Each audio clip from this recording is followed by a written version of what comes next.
Dang. I thought I wasn't coming in, huh? What's going on, y'all? Apologize for the lateness. What's going on, everybody? What's going on? So, hold on. Things are real loud.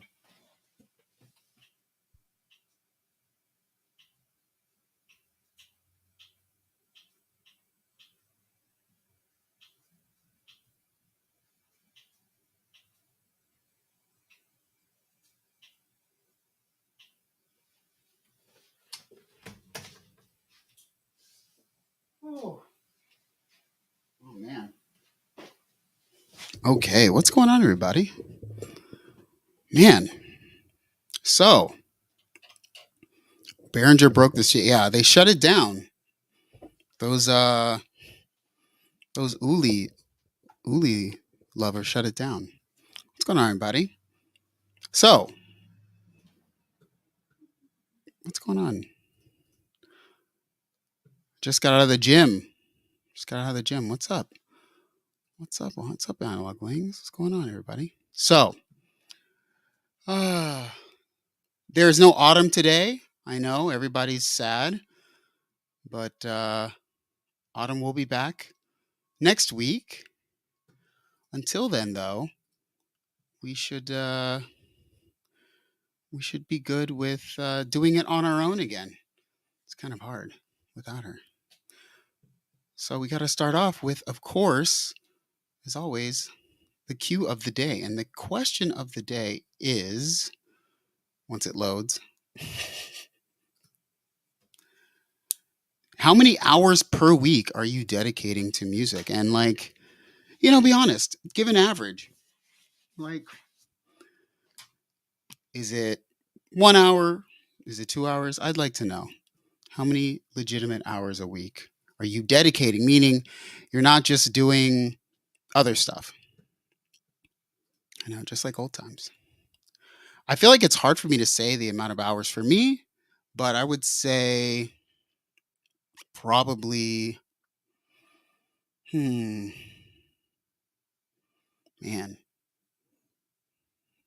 10 hours a week. And that's not like content. That's like music. I know. Nancy says, I have 4 pieces of Behringer gear. They're all good. I'm keeping them, but probably not giving them any more money. Does this need to be an account? No, I mean, like, creating. Harmonic Sonic says 6, but with work, maybe a little less. Yeah. Oh, yeah. Shout out to you, Julian, for buying the album. I saw it last week at the very end. And I left too soon to say thank you. But thank you. Man, the gym. I'm a gym bro. What can I say? I just got back. Don't be mad. DJ Rick, on average 50 hours a week. Shout out to you. Shout out to DJ Reg. Trying to make a song a week. I mean, I think that would be aspirational for a lot of us in general. I feel like if I'm not working on someone else's project or my own, sometimes I just forget, forget to like dedicate time. Analog Week says, I'm writing an amp for musicians. So if that counts, a lot. Otherwise, not a lot. I mean, I guess it's definable. It's all definable by however much, you want to say. Julian says, I'm not dedicating too much time to music lately. I have a good excuse. Yeah, it's true. You did just move. And you got to get the new setup running before you can. That makes sense. 8 to 10 hours per week if work is not busy. I mean, you have kids, right, Matt? So, I mean, it's kind of tough when you have kids as well. How many hours are in a week? Man. Oh, the gym life. So hours in a week. Let's see. 24. But I mean, workable hours. I mean, 16 hours of the day. 16 times 7, 4. Okay, so 2, 7, 112. Is there 112 workable hours in a week? Because you got to sleep for 8 hours. It's a lot of hours. 80. That's a lot of hours. Paul says a disproportionate amount of what's in my head has always been electric guitar, and it had come to a head. So I finally bit the bullet and got a Standberg after 15 years or so. Oh wait, nice. Nice. Yeah, I feel like, my brother-in-law, he's like a singer, and, he's got 2 kids and, well, my sister, his wife, and it's really hard for him to get it going, because he just feels so overwhelmed with all the stuff he's got going on. It's tough. It's tough. If we're going back to the old school stream, we should get a background loop going. I mean, if I could, I would,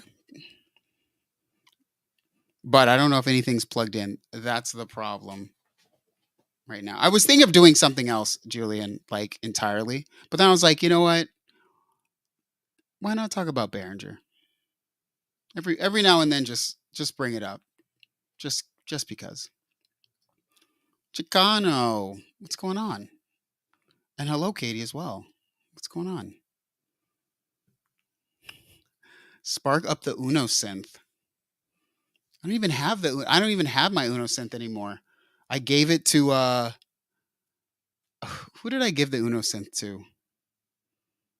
I gave it to, well, maybe he'll pop in the chat later. I'm just forgetting, but I gave it away to one of you guys like last year, just randomly just gave it away. So I don't have the Uno synth. But anyways, not a lot of hours spent on music by some and a lot of hours spent by others. I'm definitely in the low mid area of that. That's for sure. But it's time to do Around the Web. Of course. I wonder if maybe I can do this a different way now that Autumn's not here. Let's see. Maybe I don't have to do echo cancellation. You guys let me know if the sound is good this time. So first on Around the Web, some Electron doing a little jam. Let's see. You guys let me know if the sound's better this week. All right, so let's check out this Electro Jam. Let me make it a little bigger. Yeah, is that bigger? Yeah, all right. Let me know if the sound's good. 3, 2, 1, go.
nice. Oh shit.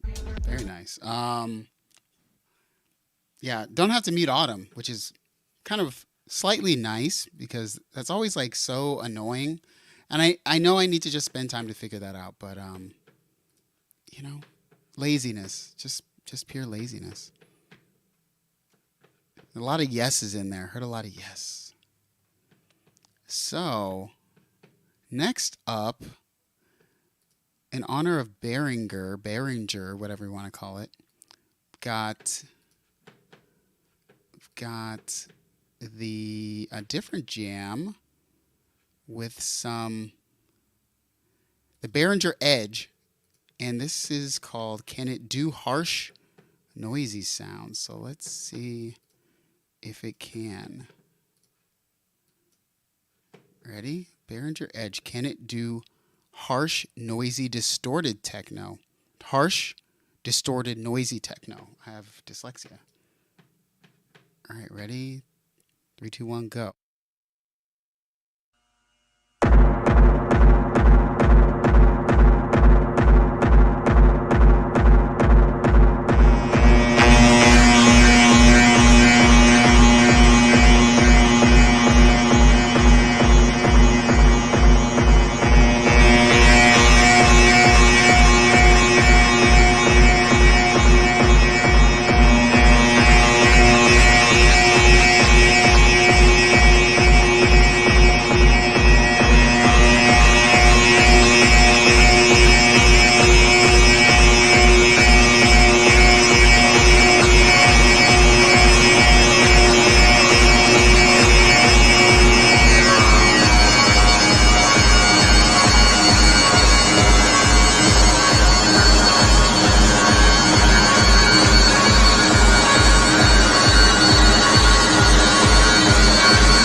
So, shout out to Electronic Tiger. You know what I like about things like that? Oh yeah, this was funny. I like that comment, Edwin. That sound is the screaming of his knees after 3 minutes. Seriously, this is what lawnmower in and under. Um, yeah. I love people who do music and things like I would never do. Honestly, I would never ever make music like that. And not because it's just like it's not even in you know how you could speak languages. It's literally not in my vocabulary to like make music like that without forcefully trying to make music like I'd have to say today it's going to be this. So I always really appreciate things like that. Very like just so out of my wheelhouse. Um, Shout out Electronic Tiger. Um, yeah, I saw the comment from Julian. Ooh, where was this? I think where was it? Julian said, "Oh yeah, yeah, yeah." Um, enjoying the album, but I wish there were musicians' credits on the Bandcamp page. Are there? I mean, is there a way to do it? It's only 3 people, technically. But I would put them on. You know, me playing everything, keyboards and drums and saxophone and everything. And then Juan plays saxophone on 2 songs. And then Nick Simrad plays the keyboard solo. Well, I think there might be a way. Maybe I didn't do it when I was looking at it. Yeah. But it's technically only 3. It's only 3 people. So it was nice to work with other musicians, though. Even though it was really just for them to play solos. It was better than me playing solos, to be honest. So the main event, which is Behringer. And before we rant, let's look at the wonderful new things that they have done. The Behringer concussion? I don't know. I watched this already, but let's watch it together. I don't know what this is. I don't know the history, but it tells it in the video. So 3, 2, 1, go.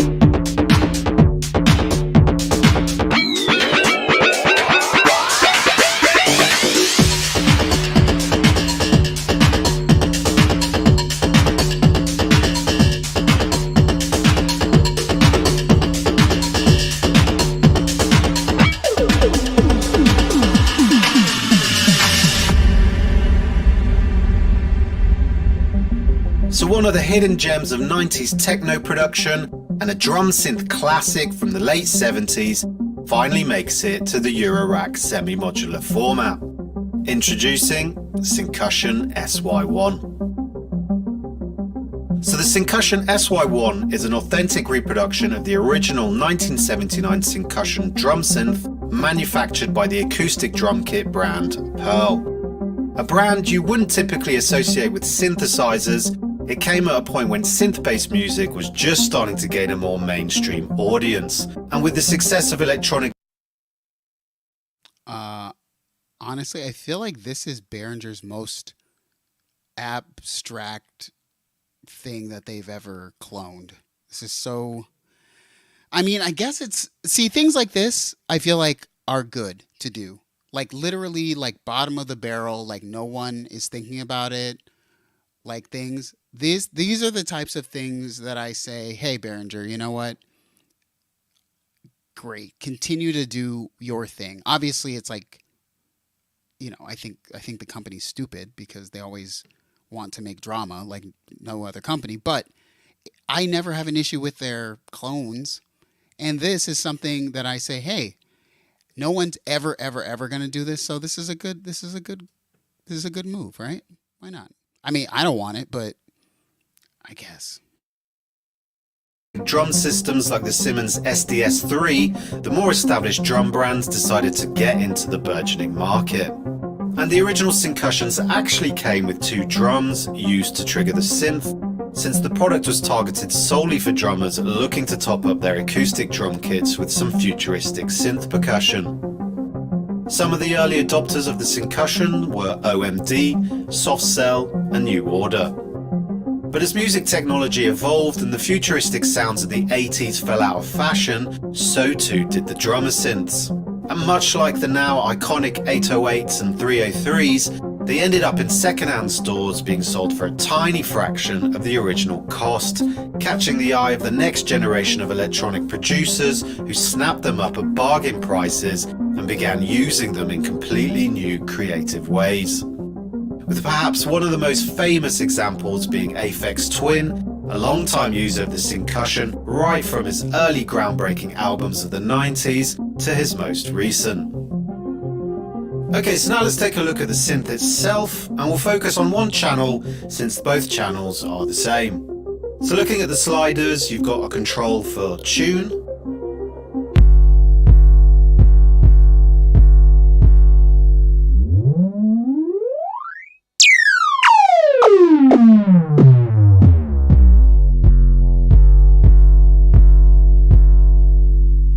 a control for decay,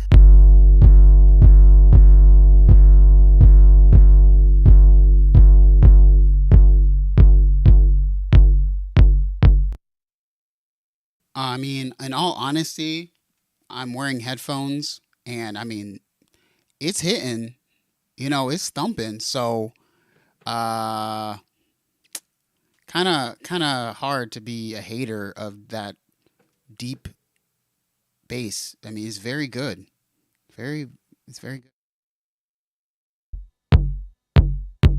there's the width control, which is simply a low-pass filter.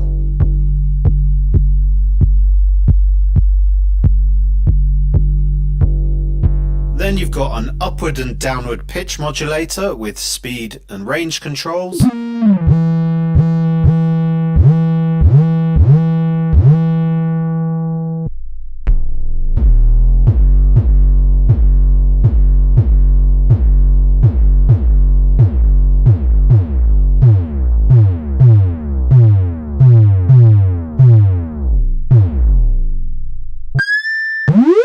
Got a nice simple LFO which can go into audio rates with a speed and depth control.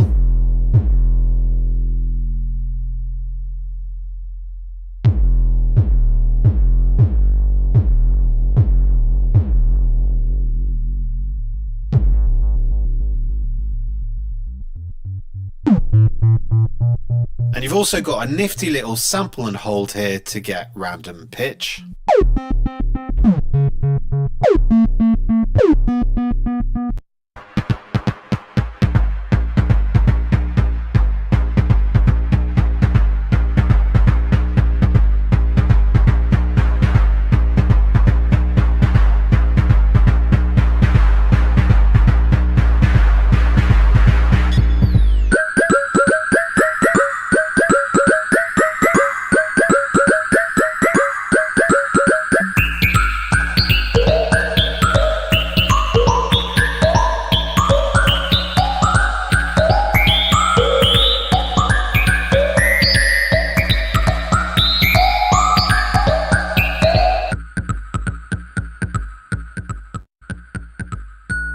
So let's now go through the oscillators. We've already heard oscillator A. This is just my take. I mean,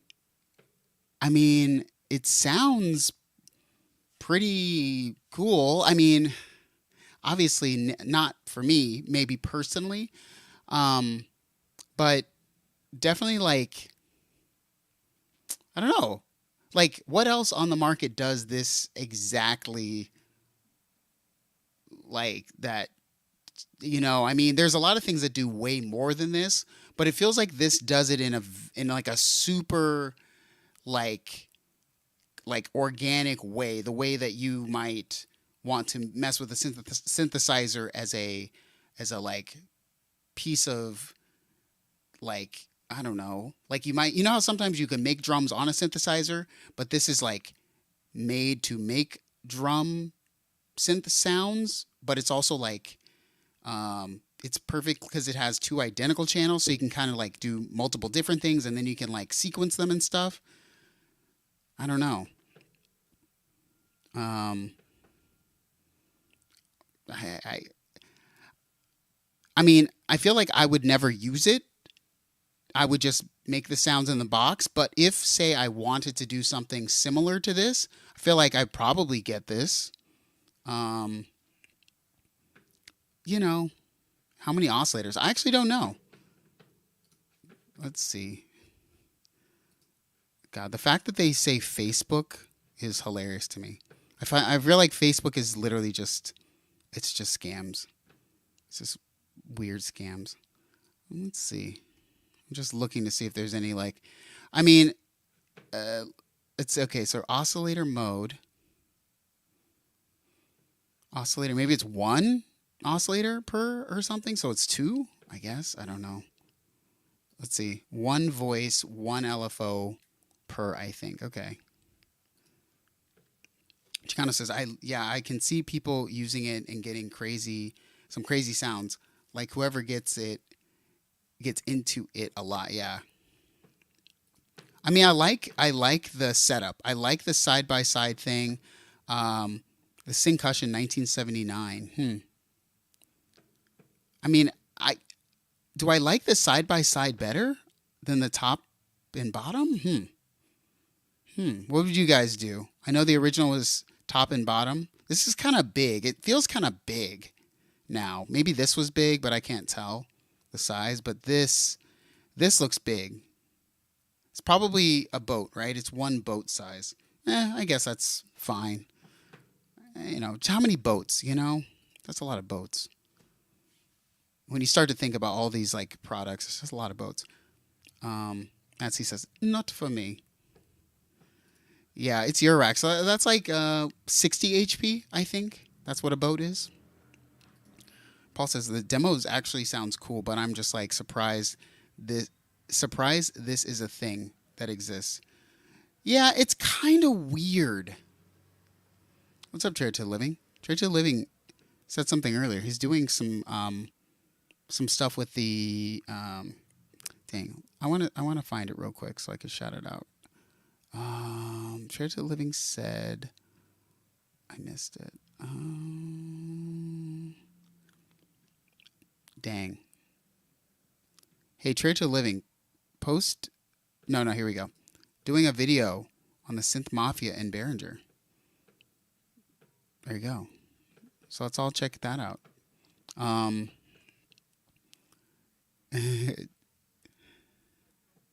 Gonna fight the samurai in a cage.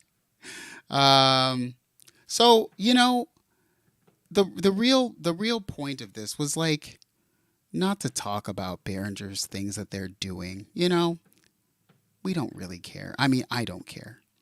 Um, but I was thinking, you know, I think Behringer's, it's constantly the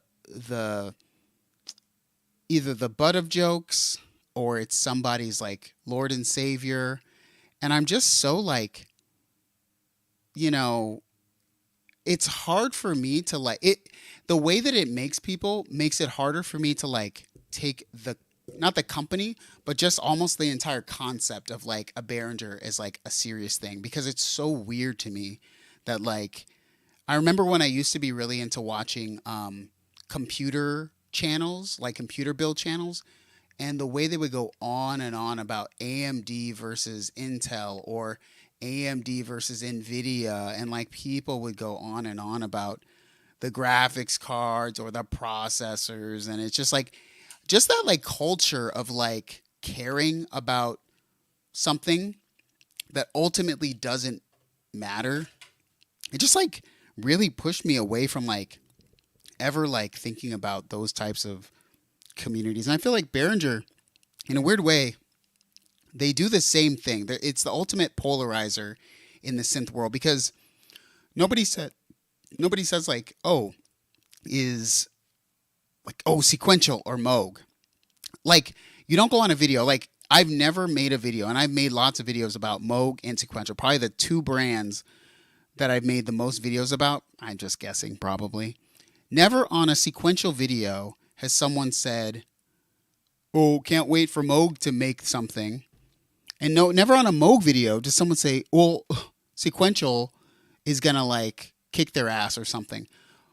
But on every video for everything I do, some Behringer person says, "Oh, can't wait for Behringer to do it for $12 or something." And I'm always just, it's just this constant like little like annoying like crow, you know? It's just like an annoying crow.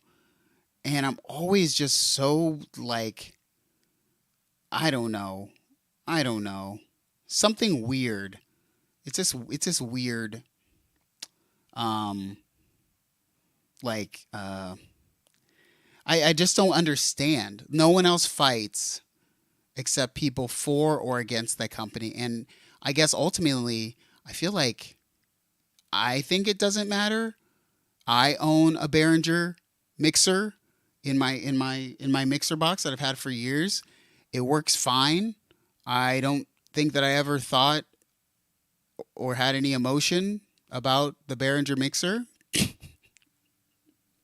nor did I, nor when Uli started to be, have, wet his pants about things, did I think to get rid of the Behringer mixer. It just continued to sit here and I will continue to use it. Um, yeah, I just don't, I don't, I don't, I don't get it. I don't know why though. It's weird. Um, Autumn is on vacation. I mean, not real vacation, but she'll be back next week. She just had to go and do some things. Uh, she did not quit the show. She just, you know what? I'll just say Autumn just didn't want to talk about Behringer at all. She was just like, those again with that Behringer thing. She's like, it doesn't matter. And she's just like, I'll skip this week. That's what she said.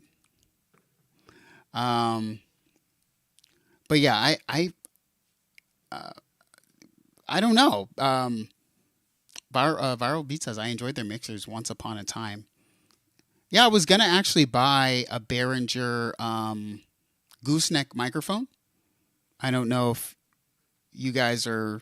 I know Trade to the Living has the subharmonicon, or not subharmonic, has the Spectravox. Trade to the Living. Were you gonna buy like a gooseneck mic for your subhar or your Spectravox? Good lord, because I feel like I need a gooseneck mic. I can't just. I don't want to plug in a wired mic anymore. So I'm thinking about getting a gooseneck for that. I don't know if you got one yet. Um, uh, I have a B mixer. I use it with test equipment that's been going strong for over 20 years. It's never been about their gear. Yeah, I think that it's. I think that my number one thing I used to like about Behringer was that typically, I'm going to say like a large portion of the time, it was just the thing that you just sat at the bottom. Everyone had some piece. I mean, every studio I went to, or you know, you go to a house of worship, or you go into like a live sound place. The Behringer's not at the top, but it was there, and no one like thought heavily about like it. It was there, and it did something, and it was fine. You know. Chicano says I bought a Launchpad clone as the first MIDI controller back when I didn't know anything about music. You could argue that I still don't know anything about music. And I think speaking about the synth, the syncussion. Speaking about the oh sweet, well I'd watch these jazz boys, but speaking about this, the syncussion, this I don't even know what it's called, like a drum synthesizer, I guess that's what you call it.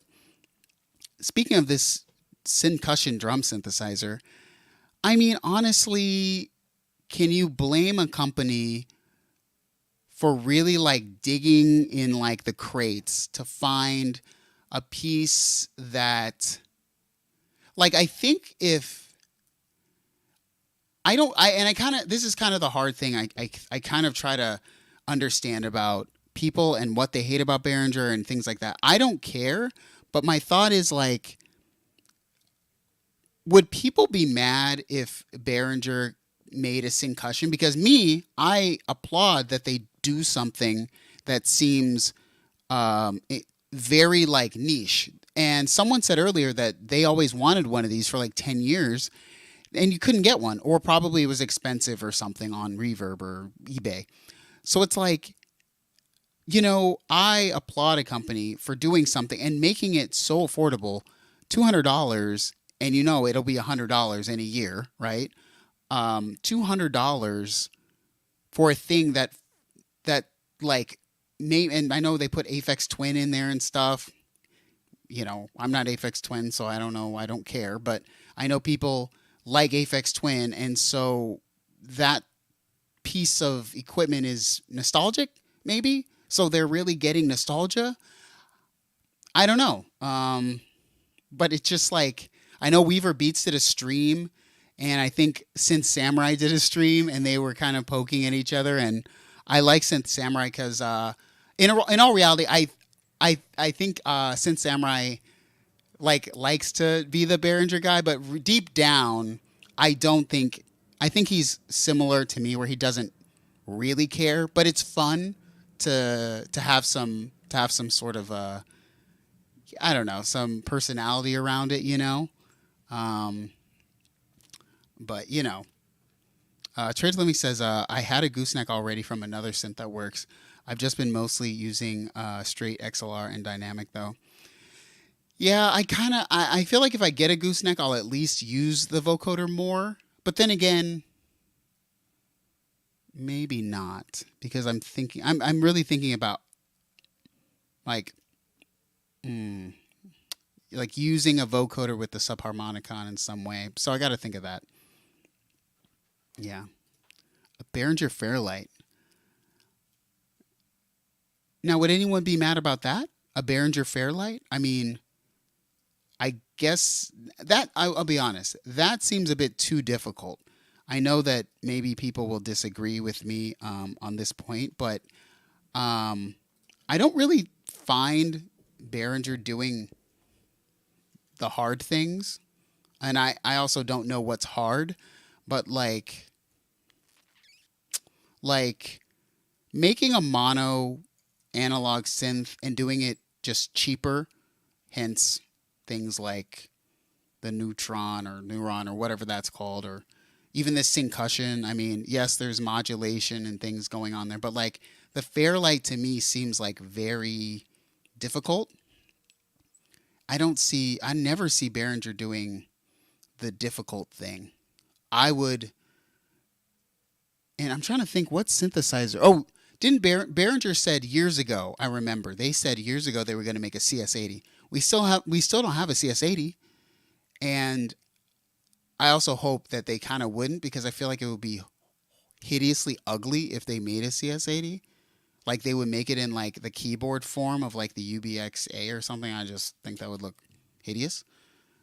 But they don't do the hard stuff. Is this real? Behringer Fairlight is coming out after the Behringer G. Is this a joke? Um, Church Limit says, honest question. You think Synth Samurai and Behringer Bros are sincere and real in how they love Uli and the brand, or just click drama? Dude is kidding. I mean, I think I had Synth Samurai on the show because I feel like he is a person who really enjoys synthesizers, but at the same time hasn't become like a real like synth like he's a real person who I think is very fun and has a great personality. And sometimes I feel like getting in the weeds of like the deep specs of synths can get kind of like, you know, spec sheety. And so I like that he has like a nice personality about the synth things. And he does have such a character around the like loving of Uli and stuff that it's fun. But I don't know. I wouldn't say. I mean, there. Look, like when it comes to say like Weaver, I know Weaver doesn't care at all. But what Weaver does do well is Weaver does views well, and nobody can really disagree that Weaver isn't good at getting views. I mean, he does like Weaver typically in 1 month does more views than I do in an entire, sometimes an entire year, like straight up. And I know that I don't try, but the point is, you know, Weaver has done 1 million views a month, probably multiple times. And I've never cared or tried, but you know, Weaver talks about Behringer, but he doesn't even own a synthesizer, like a hardware synthesizer. So I mean, it's like kind of a joke. It's kind of a joke. Um, will he appear now that you say his name? You know, I feel like everyone who's like a synth, not a synth person, but like everyone who's like friends kind of watches their friends. I watch Ben, and I don't say anything a lot of times in the stream. I watch Viral. I don't say a lot of things in the stream. I watch some. I watch Weaver. I watch um, who do I a lot. There's so many people I watch that I don't say anything in the stream, but it's just like you're watching your friends, so you never know. There was one time when Weaver was in the stream and he was like, "Oh, I wonder if Noir's here," and he's like, "Are you here?" And I was like, "Yeah, I'm here." So you never know. Um, Rainbow Mess, what's up? What's up? Says my thing with Behringer is that my Crave was actually the worst MIDI clock implementation I'd ever seen, and I would just use software instead of getting a clone with these things. That's hilarious. Um,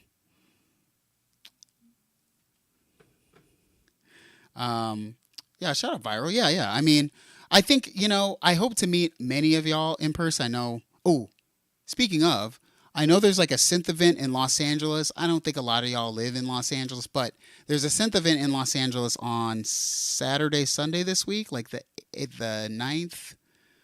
What is it? Tomorrow's the 7th. So it's 8. So June 8th and 9th, there's a synth event in Los Angeles. So I will be there.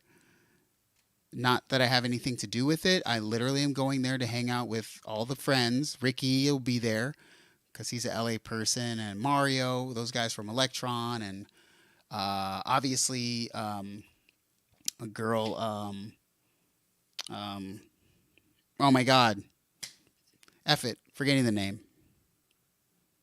Fuck, F it.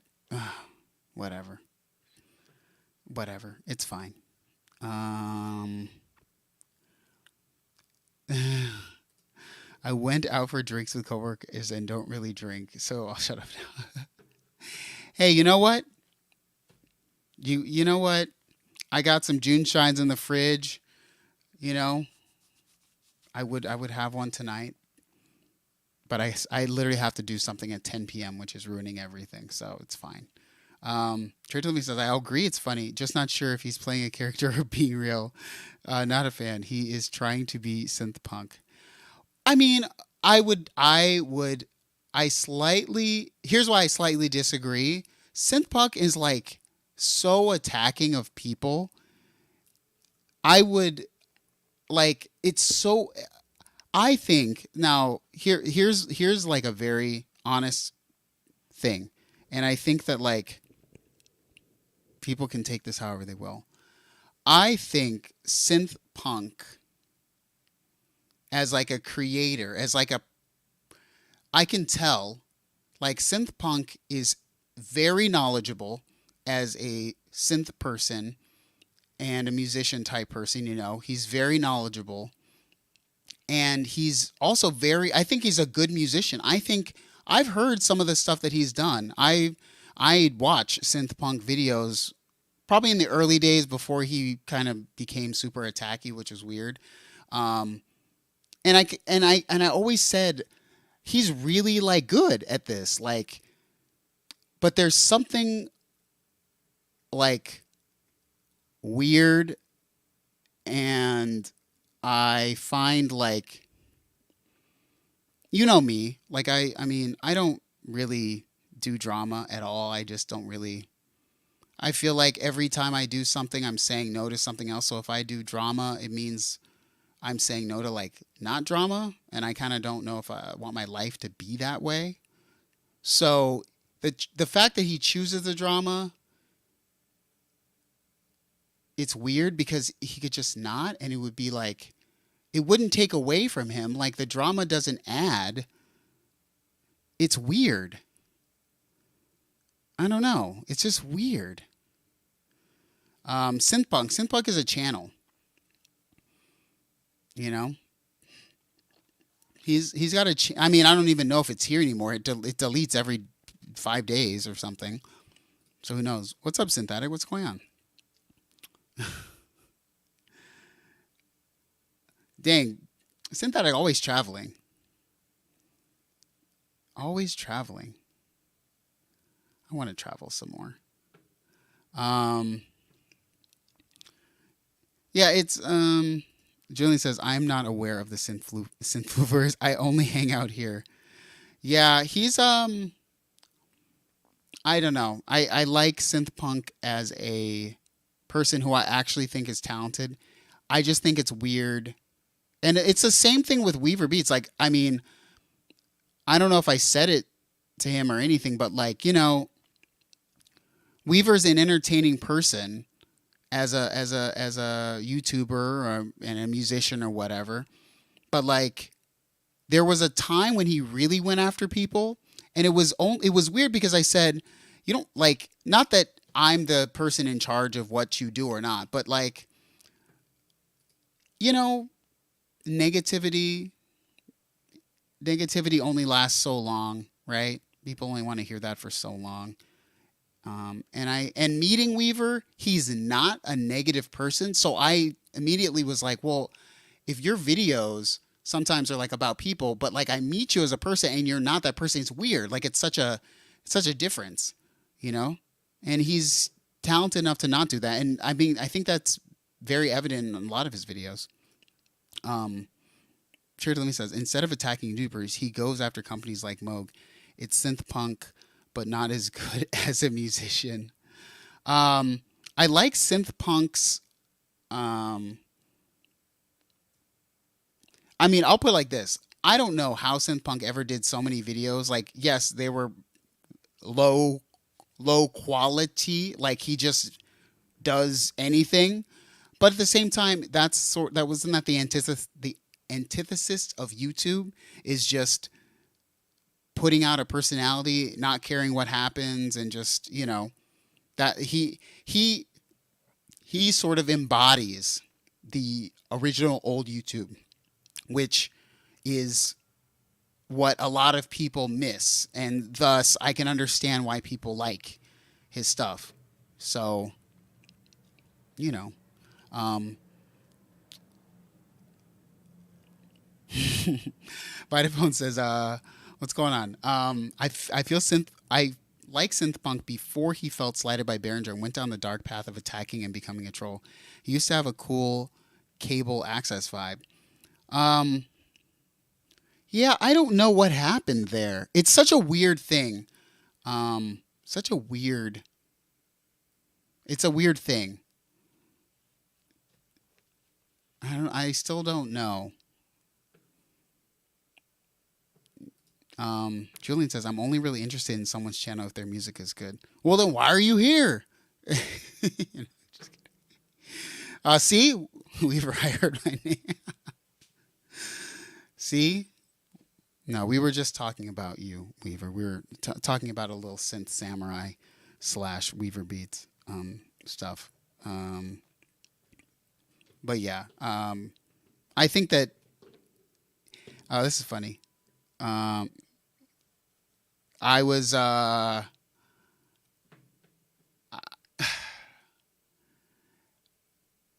don't know. I don't know. I guess maybe I'm too in the middle a lot of times. Um, I'm like I feel like I'm so many people's friend. I know it's maybe this is weird because I think people sometimes talk to me and they say they're like mad at me about like being cool with other people, and I'm just like, but I'm cool with everyone. I feel like everyone's cool. There are people who are not cool, but I typically feel like I look a little further and understand like who they really are, or I just wait till I meet them because I feel like I meet almost everybody at some point. Oh, I got the reaction to that being edited right now. I think this is all good for like Synth Samurai and stuff. You know, he's the homie, so a little shine for the dojo. Why not? Um, What's up, Josh? What's going on? Happy to see Josh here. Shout out to Josh. Let's give a. I gotta give you the official. Here it is.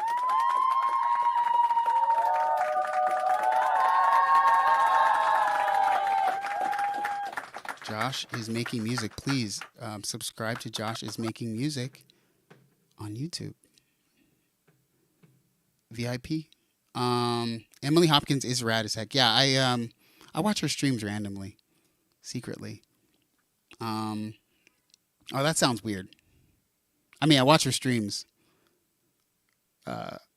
secretly. I mean, I don't talk really in her streams. Oh gosh.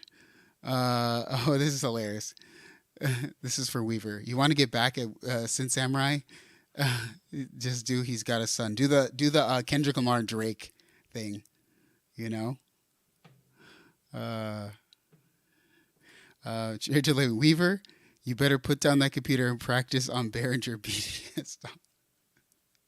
It's like, that there's part of the synth thing that while I don't participate often, I do like the community that's around it because I know everyone who's in it and who does it, and it's just fun as long as it's not crazy serious. It's like it's all entertainment.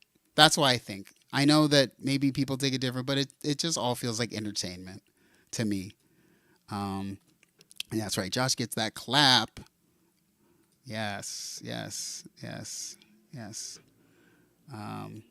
And yes, Josh Thinks Music has a very great channel. I like to actually watch the videos on things I don't even have. The Deluge. Josh does videos on the Deluge and stuff. I mean, other stuff too, but like, I know it sounds weird, but I watch those videos and I don't even own it. So, it's weird. I know. The synth, that's right. You're paid off by Moog, Sequential, the Synth Mafia. Who else is in the Synth Mafia? Is it Ovation? Maybe not. You know how there's no Synth Mafia? I don't know how I'll say that because it's kind of sad. It makes me think of Dave Smith, so I don't know. Unfortunate. Anyway,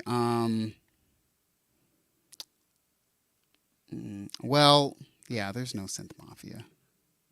I mean, maybe Arturia is the Synth Mafia. Maybe. I would say maybe Arturia is the Synth Mafia. Noir about to put out a Behringer hate video and then delete it and say the vibes are off. To this day, the one Behringer video on this channel where I praise the Model D is the number one most viewed video on my channel by far. Hundreds of thousands of views on that video. So, and all I said was like, hey, stop hating on this Behringer thing. It's good. It's working. I made a video and I just used it. I bought it at Guitar Center and I was like, bro, this is like, it's working. Like, what am I supposed to say? It's bad? Like, I don't know. I feel like people wanted me to do that. Like, I don't know. It was weird. Like, that's the vibes I got. The vibes were, so I buy this Behringer thing, and I felt like when I did the video, and I'm like, reading the comments later, it was like, or people were like, it didn't matter how it worked. People wanted me to say something bad about it, and it was weird. It was like the first time I had encountered that. But that's why I never made another Behringer video again. And I won't. I mean, except for these live streams. See, yeah, the drama is kind of fun. It's content without the drama. Like, now I know this was the worst time, but also one of the most fun times was when the MPC keys came out, the MP Key 61, and like Ben Jordan made a video, and then Av McCree made a video, and then Ben Jordan made a short responding to the response, and then Avacree made a response to the response. And I think Weaver made a response to the response of the short to the. It was like so funny, and for me, I was like, "Oh, good, this is like hours of entertainment." It might be stupid, but people watch Kim Kardashian, right? I like that. And yes, I mean, is Arturia the Synth Mafia? Maybe in a way, maybe. If they were truly a Synth Mafia, I would have what is that, Poly Brute 12 or something, but I'm not paid off by them. Not enough. Not enough. Yeah, it's pro wrestling. It's all fake. It's all fake. It's none of this is real. Winfield Weaver is my Kim K. What was I gonna bring up? Ooh, I don't know what I should do on the channel. I have so many thoughts and things, but I feel like I've been so busy with other things. I'm just happy for certain people like Julian getting the album. That was really important to do when I was not busy. So I thank Julian again for getting the album. And there's other people here who got the album. And you don't have to get the album. You can just listen to it on Bandcamp and stuff, because that's what, I made it for myself and dedicated it to my mother. But I'm thinking about putting out a single. I just want to make some more music. So I'm thinking about putting out a single before the summertime. But it's hard to balance putting out like full things of music and doing videos. So here's my thoughts. Ready? So it's June. It's early June now. So by July, so I think I can put out a single in June, and then by mid-July, I can put out Poolside Preeminence 2. So like 3 more kind of Japanese pop, Japanese city pop inspired tracks, right? Like poolside tracks, right? I think I can do that mid-July, because I really wanna like do that. And then video wise, I think the only video that's really pulling at me to do is like a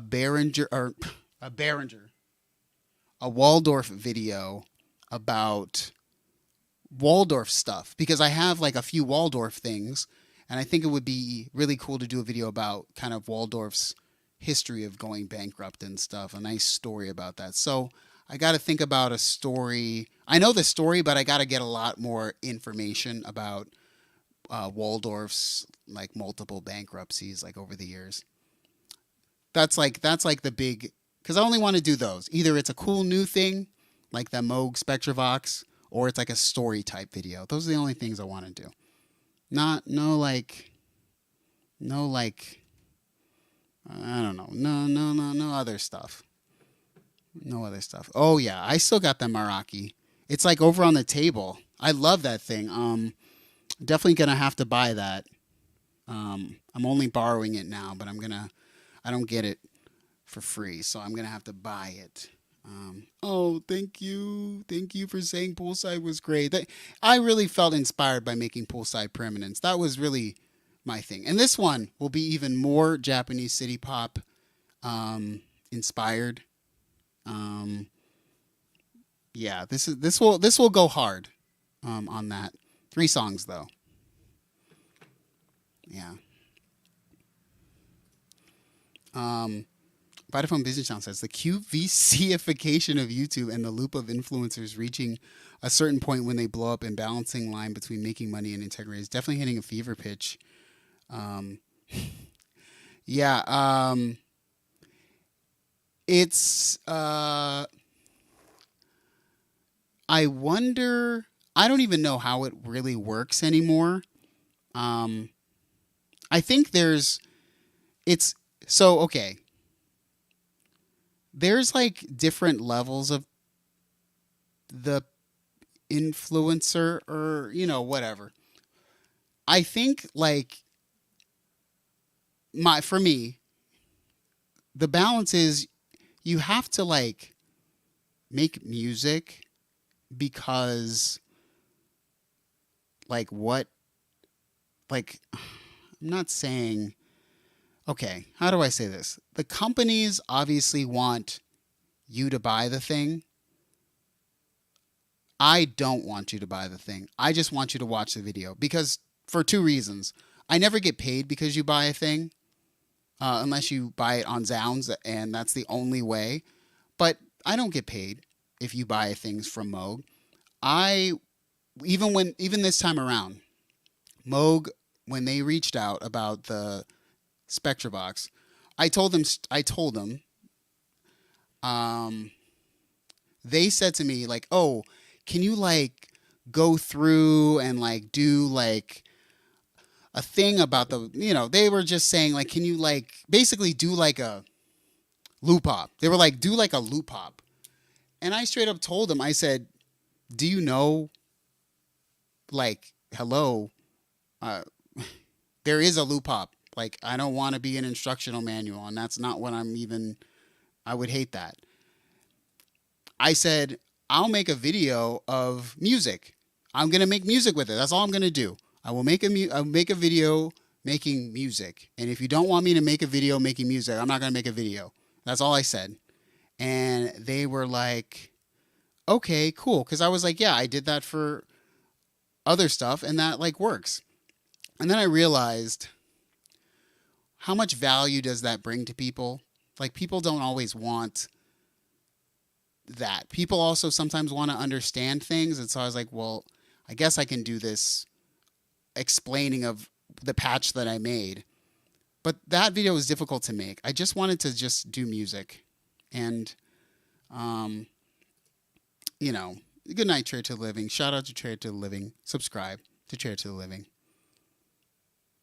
Now, um,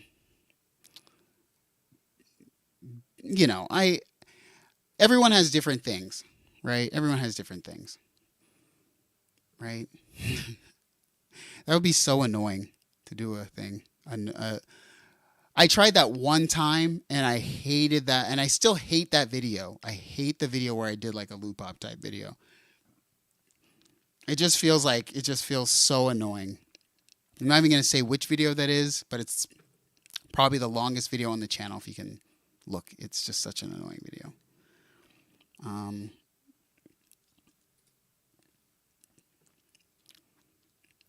Voca Halloween was great though.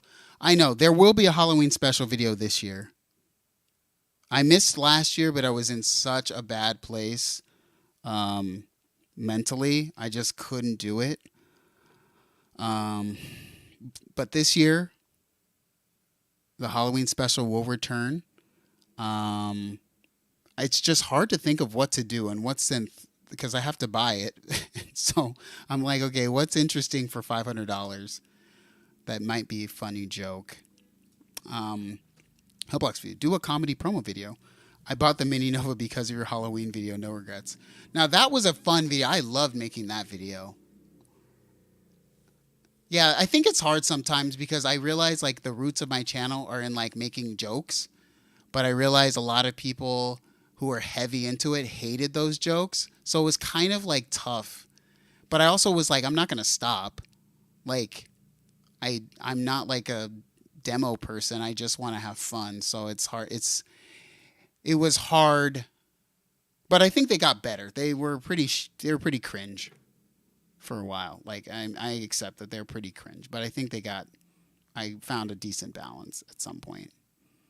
But this year there will be one.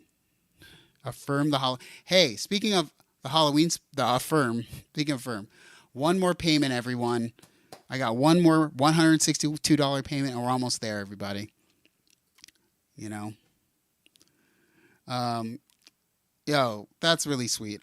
That's why I have loved the channel for years. You do your own thing. A Noir video is always going to be different than everything else. I thank you so much for saying that. I honestly don't. I don't. I don't think I know. I know this is going to sound really stupid. I don't know how to make videos any other way. Like, feels very painful when I have to like try. So I just like, I don't know. I thank you though.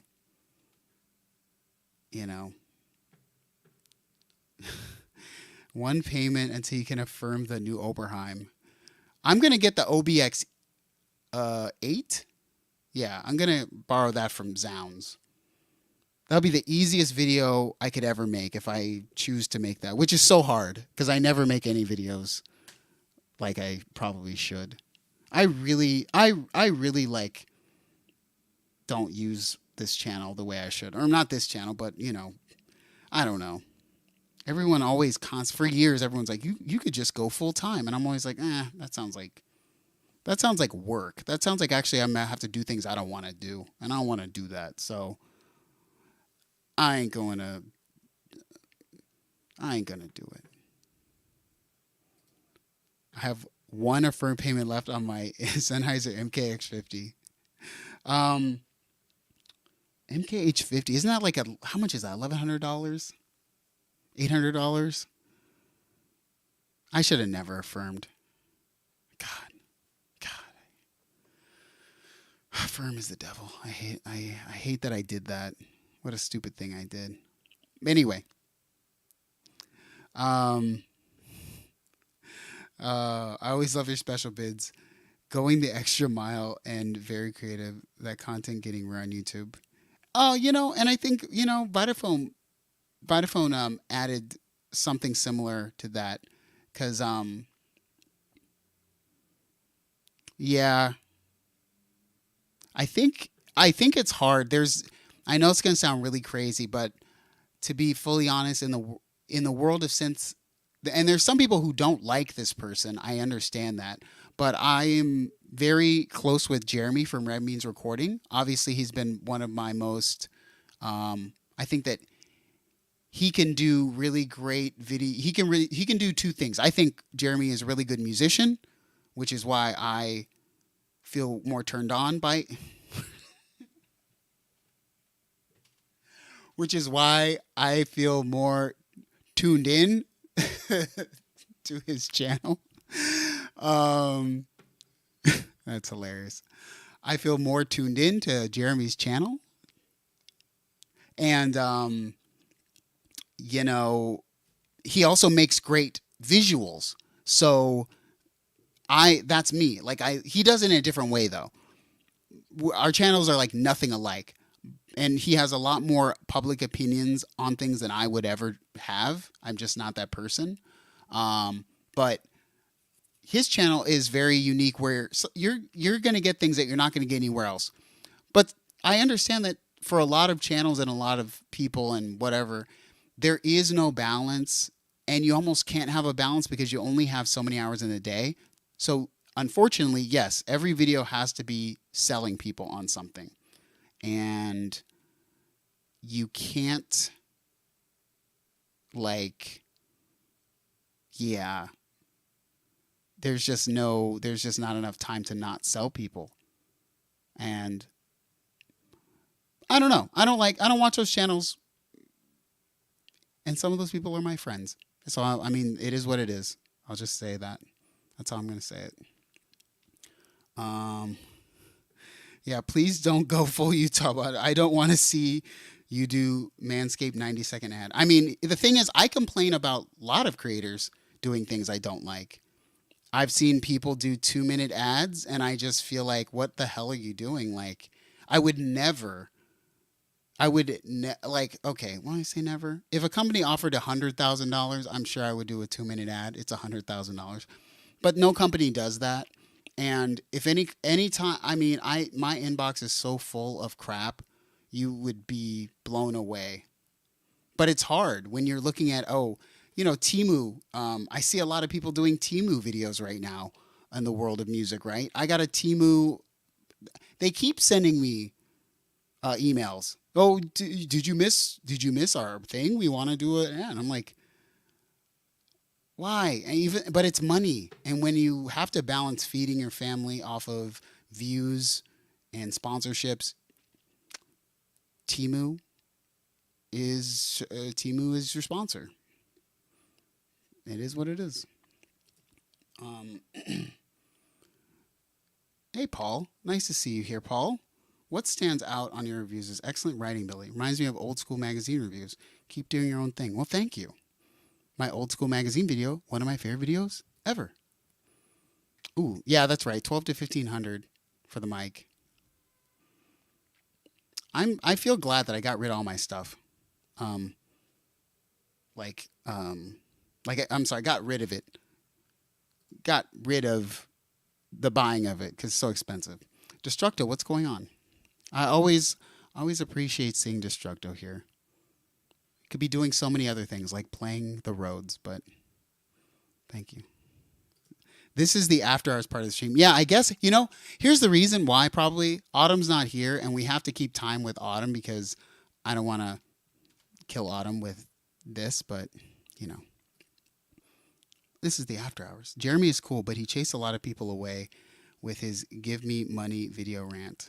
And that's why I say like he's so much more public than I would ever be about certain things. But I mean, I feel like I know this may sound. This is just my personal thing. I don't have a Patreon. I don't have a.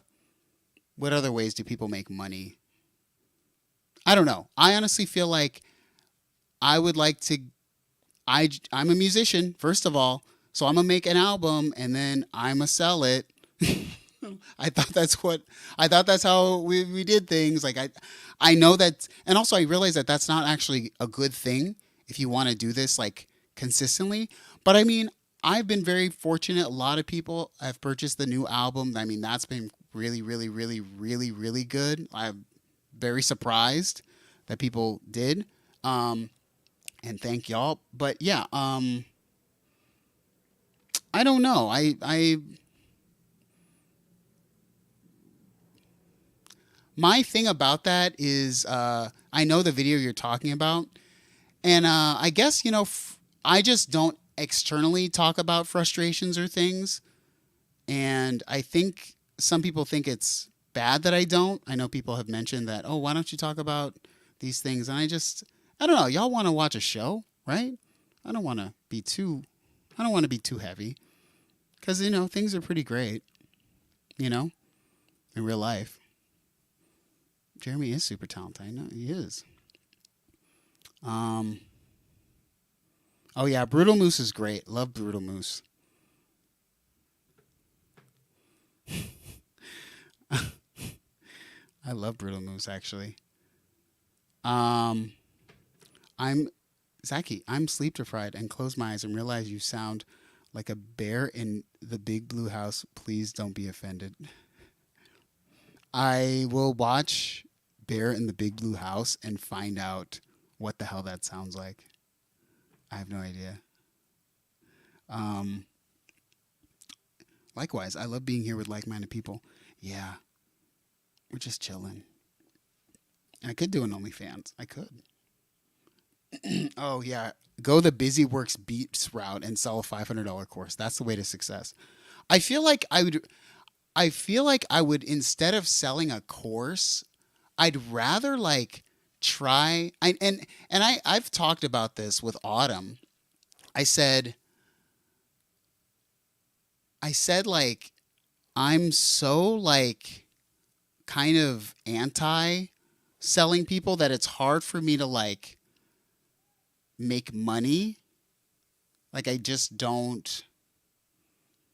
I know people have no issues with like doing that, but I don't know. I honestly, I know it's going to sound crazy. I literally just feel like a musician who also has a really big passion for making videos. So if I'm selling anyone anything, it should be like the thing that I love to do as an artist, which is make music. And I just don't know, like, I know there's other ways, but like, I would just, that doesn't feel like outside of myself to do that.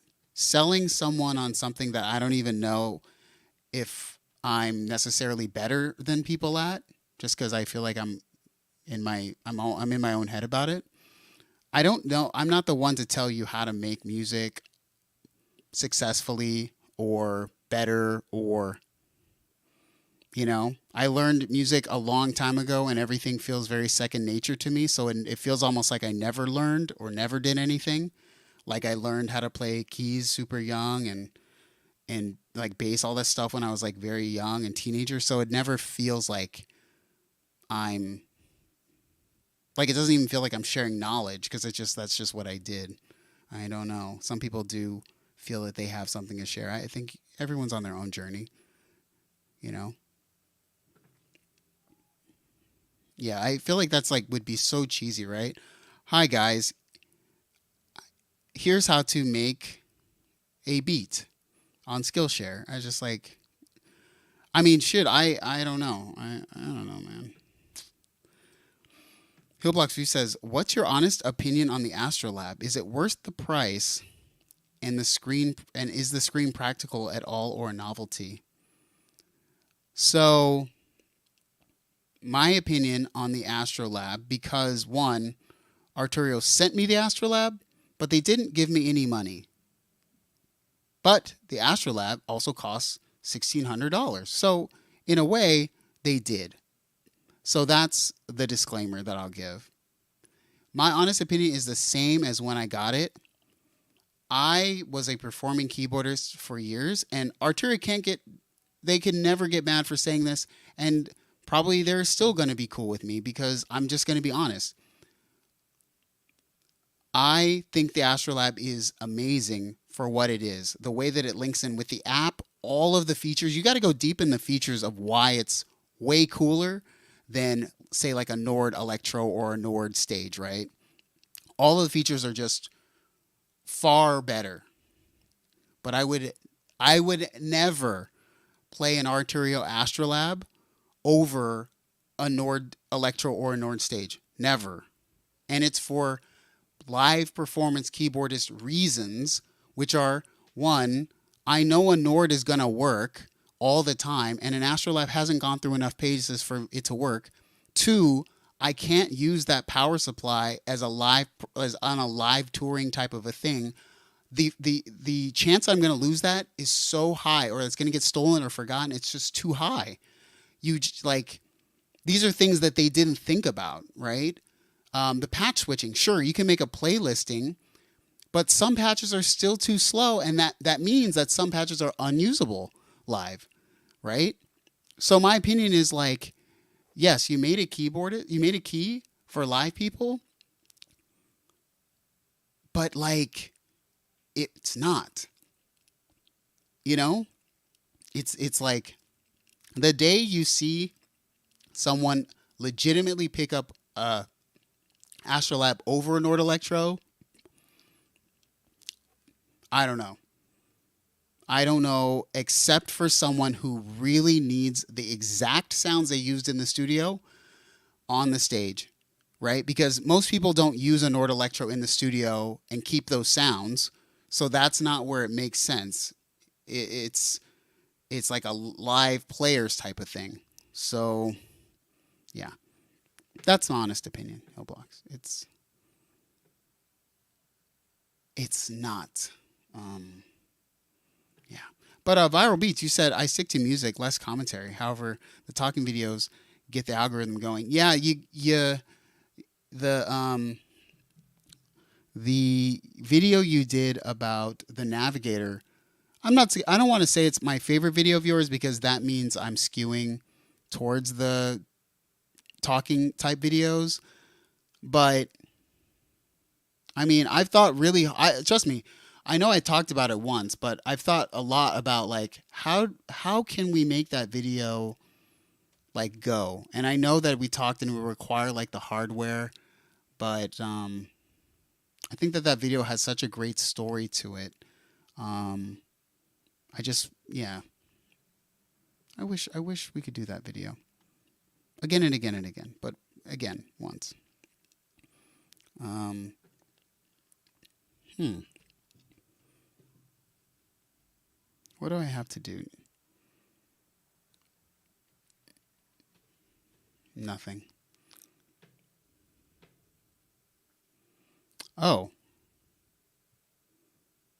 YouTube killed it for using Kebu. You mean like they gave a copyright claim or something?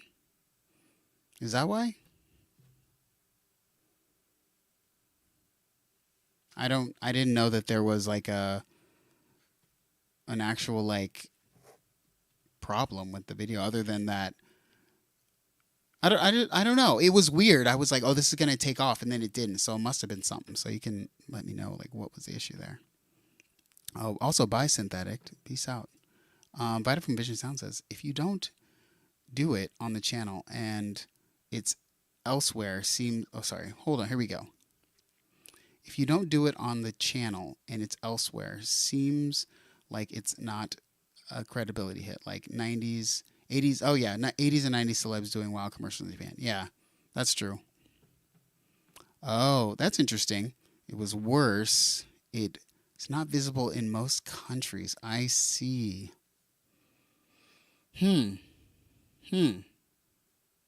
Yeah, that's why I feel like it's like you gotta grab the original hardware and then you can do all the sounds from there.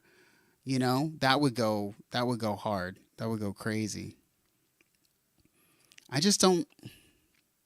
Yeah, I feel like I'm like super careful about that on other channels about the on the main channel because it's just so annoying. Um, Vibe from Vision Sound says literally nobody watched my music vids. My Matrix Brute vids of tens of thousands of watches. Wild how that works. You know, so I this is gonna sound like I have any sort of philosophy or whatever about this, but there's something about YouTube where I think like so everyone knows knowledge, right? Knowledge the beat maker. You know, he's so prolific in his beats and stuff and all that stuff that like his videos, people are coming to YouTube to basically get his music for free, essentially, so they don't maybe have to pay for it on Bandcamp or whatever it is. Bandcamp's too annoying of a platform, and a lot of those songs can't go on streaming because those songs have samples that might not be cleared. This is my understanding. So it funnels people to YouTube because he is so prolific, right? But if you're not knowledge, your music is almost better off somewhere else where it can feed into an algorithm. YouTube, what I feel I've learned is like YouTube loves TV. YouTube wants to be TV. It doesn't want to be your your freaking beat music canvas. It doesn't want to be that. It wants to be television. That's why it loves when it can serve more ads, right? Not as easy to serve ads. Now, what I've seen work actually recently, people are good at so the way that music seems to work, and I know it sounds really annoying, you have to do like a 2 or 3 hour live stream of just live music making. Somehow that works the algorithm, but something under 5 minutes of music, it doesn't love it. It doesn't love it. So what's up, shum? Hit the keys. What's going on? And yeah, I mean, it's QVC in the background right now. Got the I mean, I bought them, but here they are. Here it is. Um, yes, there will be a Halloween video this year. I probably should start working on it now, so it gets done in October, not November, as many of them have. Um, I'm still going, yeah, because Autumn's not here. If Autumn was here, it wouldn't be going. So this is the true after-hour stream where we talk about people behind their backs, of course. Just kidding. Um, let's see. Have I covered everything? Have I covered everything in life? Um, I think I have. I think there's nothing going on really. There's nothing going on in the world right now. If anyone wants to join the stream, feel free to join the stream. I'll send you the link for the next 15 minutes, probably. Um, yeah, actually, let me. I probably hit the time right. I know there was no agenda after the Behringer talk. Real lazy with it. let's see.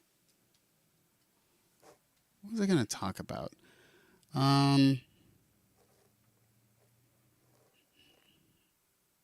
hmm. Maybe I don't know. Maybe it's stream over. I have nothing. I literally have nothing else. I don't know.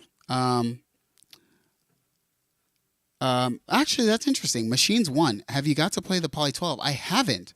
I guess that means I need to make a stop into Perfect Circuit tomorrow at some point in the day to try that out. It's Friday. I haven't been to Perfect Circuit in like probably 2 or 3 months. So I got to go in there and try out the Poly Brute 12.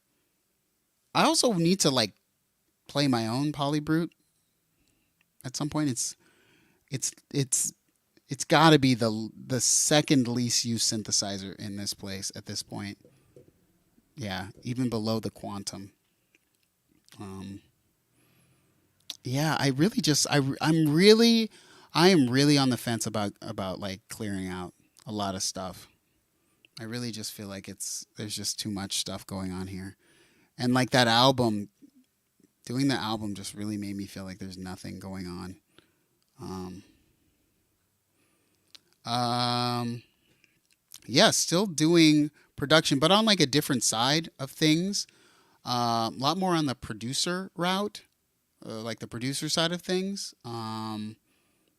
So organizing, people and language work and music work and video editing work, all that kind of thing. I don't know. I don't know how I feel about the producer role, but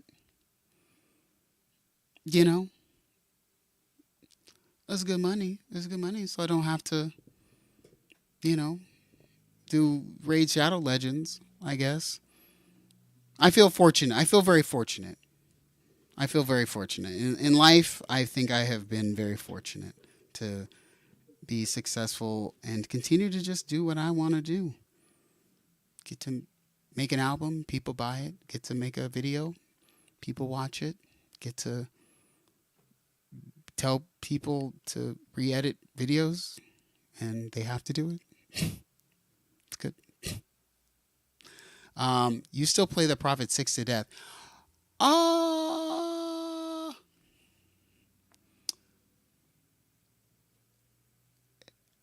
you know, do I play the Prophet 6 to death?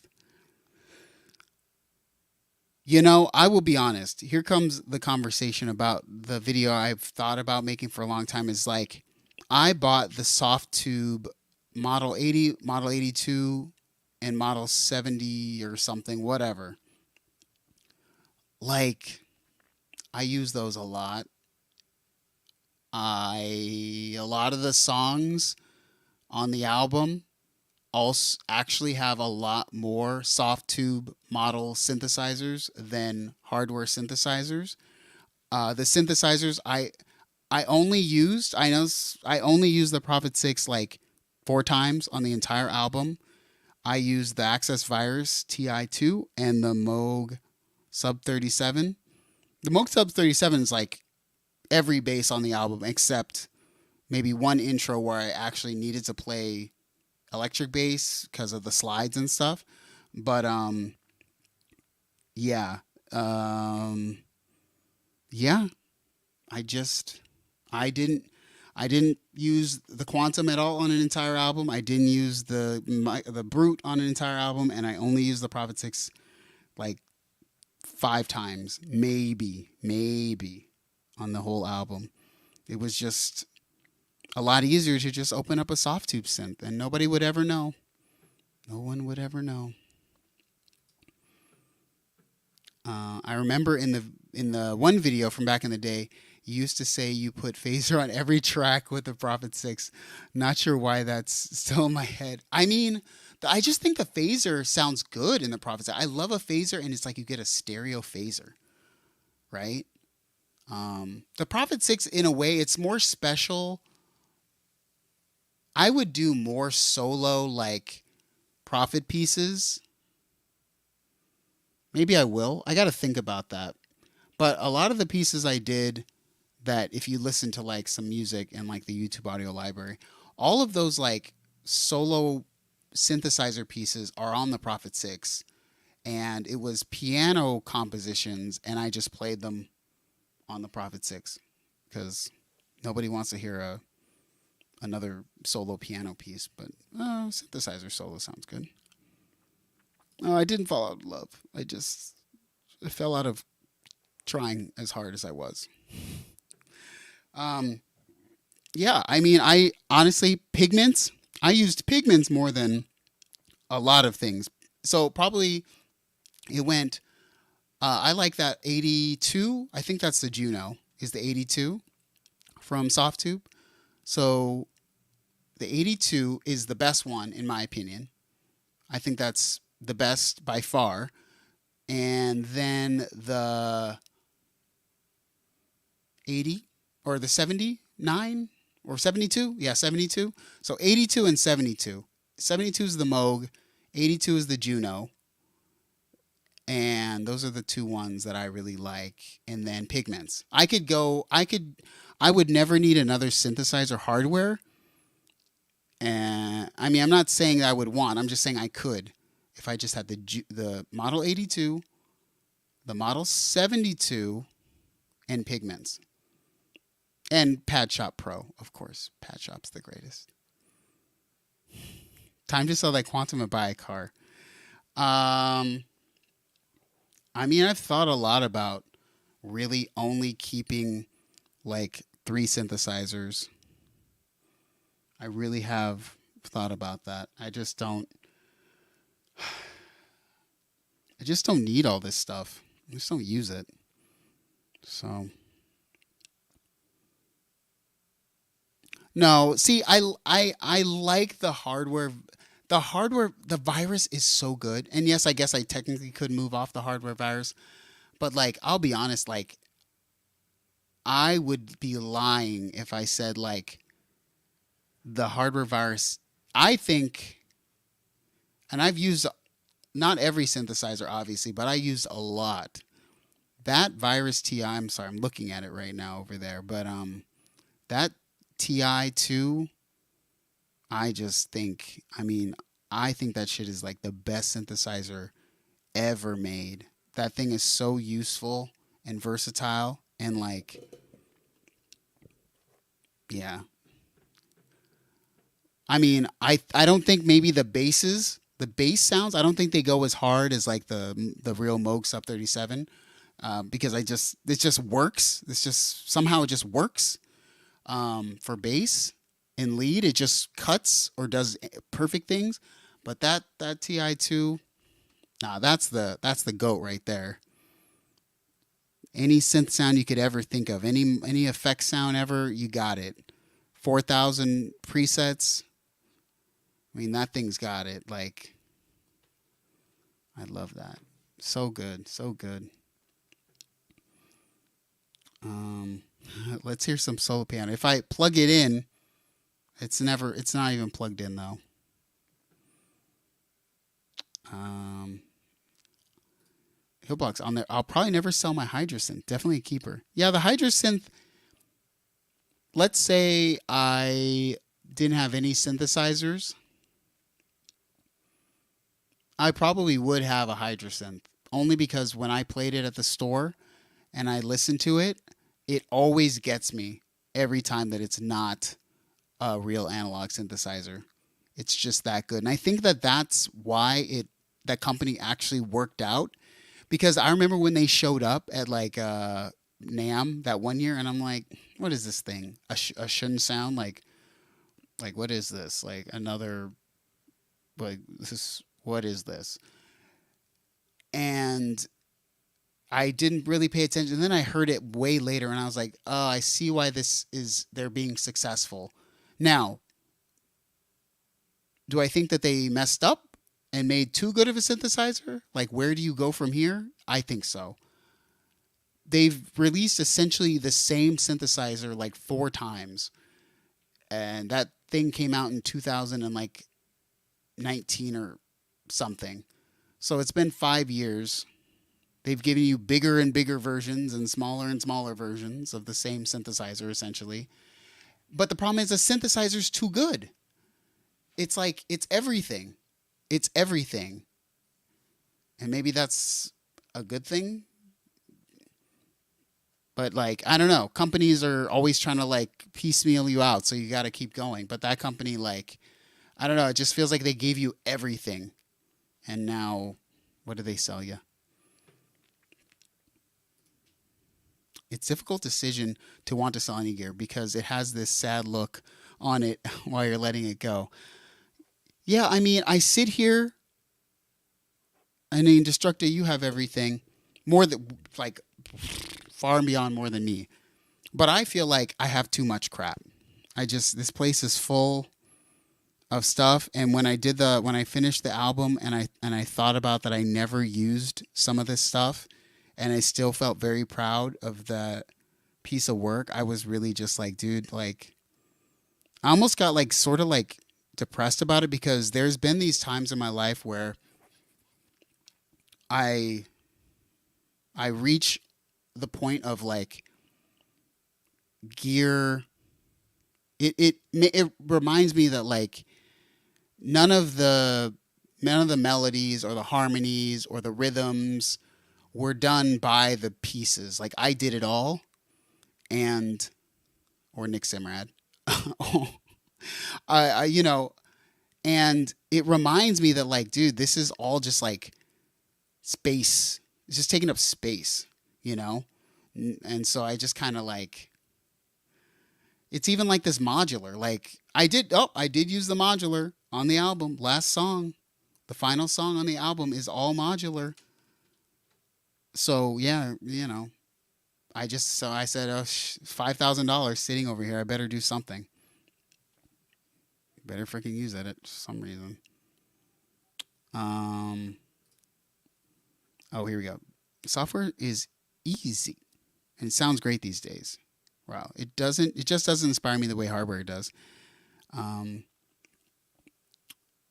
kinesthesis is a huge. Oh, I see. Is a huge part of the process for me. Yeah. I mean, that's why I like the Prophet 6. I probably need to. I just need to rearrange so I actually use things hands on. Because I mean, if you could see what's going on this corner over here, this way, it's just my Prophet 6 is underneath a billion things, and I only use it like via MIDI, and that's probably not good. So, um, I still think all I need is Serum and a guitar. Any guitar I can make make it sound sick. Yeah, I honestly find myself more attached to like acoustic instruments.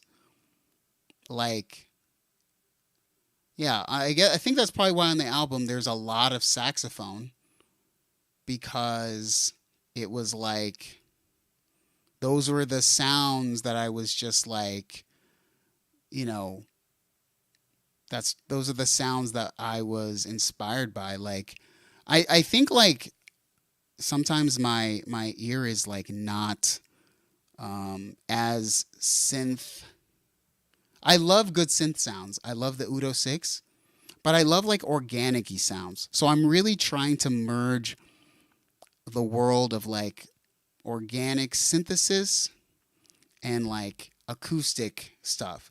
So I'm like trying to think of a project where it's like I could play saxophone and Rhodes and like organic like synth stuff. Like I'm trying to think of like how to do this, you know?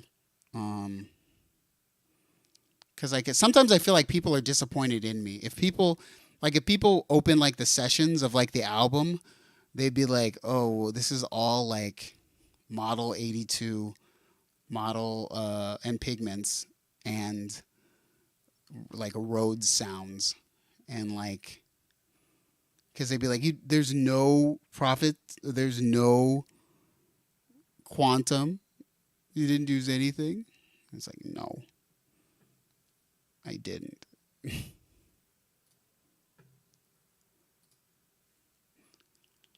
um, I feel this after. I feel this. It's a big way. It's a big way reason I can't motive. Oh yeah, it's a big reason why I can't be motivated to make more vids. I largely have everything I ever wanted. I'm not really even that hyped for most announcements. Yeah, I mean, I try. I know I come off cynical, which I am, but my thing is like, I mean, it's like I have to get away from like the stuff, you know, like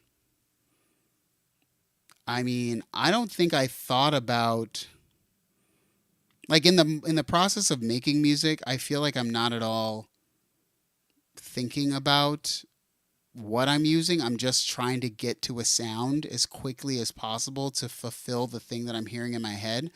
So that's why I end up not using as much hardware, or it's also why the Virus TI made such a it made so much sense because I was literally going and trying to find like I just need a sound. And the way that you can find sounds in the Virus TI via the genre, not genre, the genre knob, microKORG, via the like, oh, it's a lead, it's a pad, or it's a thing. It's just so fast. It feels like a plugin. It's so fast. It's like a plugin. That's why I didn't use the Prophet 6 as much. I didn't use the Quantum as much, even though I know the Quantum has that. The Quantum is like, I bought it. The Quantum is low key annoying sometimes for certain types, like finding certain patches. It's low key annoying. The descriptions of patches are like, I just hate it. I don't hate the whole Quantum, but sometimes, like, if I'm not dedicated to like sitting down and caring about what's happening, like sound design wise, it's just so annoying to me that freaking I just don't. I don't. It stops. It stops creativity. It feels annoying as hell. Um. Yeah. Um. So yeah, jazzy soulful horns or EPs do make excellent transition tools over some sweet housewives. Yeah. Yeah. Byron says it's a mixed bag. As someone who cycles, I never keep anything for too long. I thought the Phantom would be it, but now I'm back on Logic Pro. That said, I'll never get rid of the Mini Freak. I mean, yeah, I still got the Mini Freak. I I I would love to just really like just break down like a lot of stuff. I think that that's probably the main reason. Like I released certain projects like here and there from like 2020 to 2022 to 2024, but between 2020 and 2022, I accumulated so much stuff, and I think it was because I wasn't making a lot of records and stuff, right? And now, I mean, because I haven't bought like if you really if you pay attention, there's not been any new things brought in since 2022. The Virus TI was 2021. The Quantum was 2021. What else was new? A lot of stuff. A lot of rack gear came in 2021. Um, I was just in like a lull space. So, anyways, stream over. Oh no, Edwin, NPC's still here. NPC's still here. I still love the NPC. It's just that piece of crap just doesn't work sometimes. Like I bought it and I don't know what I did to it. But there will be more NPC videos like sampling and stuff. Um, I just gotta get back into it. I feel like those videos sometimes I need to make sure I make a good beat, and I also haven't. I've only sampled like all the videos you've seen are the only beats I've ever made. Right? I've only made 3 beats ever on the NPC, and those are the first 3 beats I ever made. So I just haven't made any more beats since then. So I got to make a concerted effort to like put more samples into it. I wanted to change the main channel to NPC channel, but I don't know. Anyways, I'm out of here. Everybody, I thank you for coming through. I'll see you next week with Autumn.